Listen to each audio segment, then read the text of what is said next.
advise. Over. Copy that. Modern Warfare 3 made a huge splash at this year's E3, showcasing an amazing underwater SEAL mission that ended in a daring, high-stakes bit of submarine sabotage and a full-throttle getaway.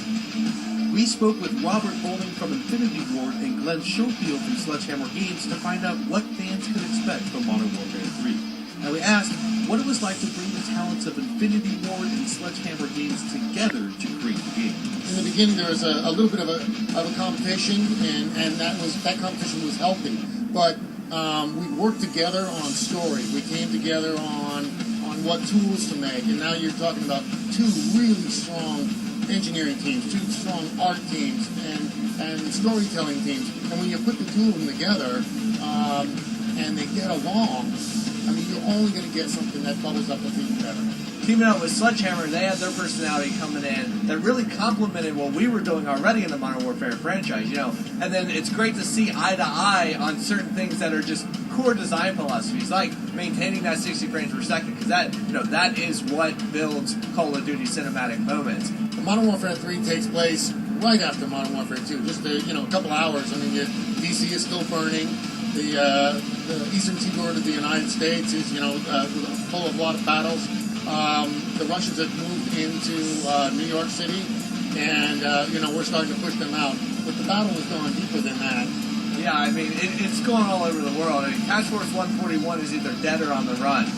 The mission we showed at the Microsoft press conference actually takes place after the Manhattan mission, Black Tuesday, where you're fighting through the streets of Manhattan trying to get to the harbor. And there, that people have seen that online. We're bringing in dual scope system. The dual scope allows you to, engage guys on a close to medium range with that close-up, the EOTech, the red dot, whatever you're going to do. And then flip of the left D-pad, throw up your ACOG or your magnifying scope, and start engaging those guys further away. The other things that we showed in the New York level was the XM25, which is a grenade launcher, which is just being used right now out in the field. And what it does is it's a grenade launcher, but it lasers a target, say a guy's behind sandbags or something like that, or a car. And it lasers at that target, aim above it, it calculates how far and then shoots a meter above it and then down. So the grenade just devastates anything that's below it. We also showed a 9-banger, which takes place, which is what Delta is using right now instead of a flashbang. Delta is using that because that's what Delta actually uses, where the SAS missions that you might also fight are a little bit different. They're using a little bit traditional weapon. I mean, we're always talking about the new, but what I love to point out is like the stuff that we're bringing back that we know fans love. And not just from Modern Warfare 2, from Call of Duty 4. Like, you'll notice the SAS guys are running with the traditional model of the MP5, which people loved in Call of Duty 4. And I mean, that's the stuff that gets me excited. It's not only focusing on new stuff and that mixes up the gameplay, but really polishing and bringing back the stuff we all love. And that, you get attached to your gun in Call of Duty. You love very specific models.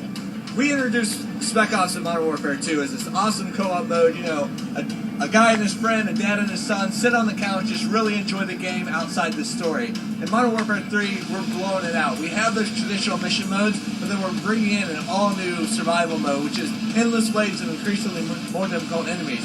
But what's awesome is that we're bringing in all your favorite features from multiplayer.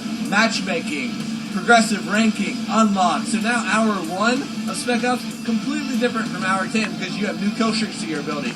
Gear you can do, weapons you can grab, ammo, all this stuff. So it's changing out your style on the fly based on the enemies that are coming at you. Because we'll have, juggernauts that have different weaknesses that force you to change up your style. Helicopters coming in. It's an onslaught of enemies that is constantly keeping you on the run. I mean, this is an adrenaline mode.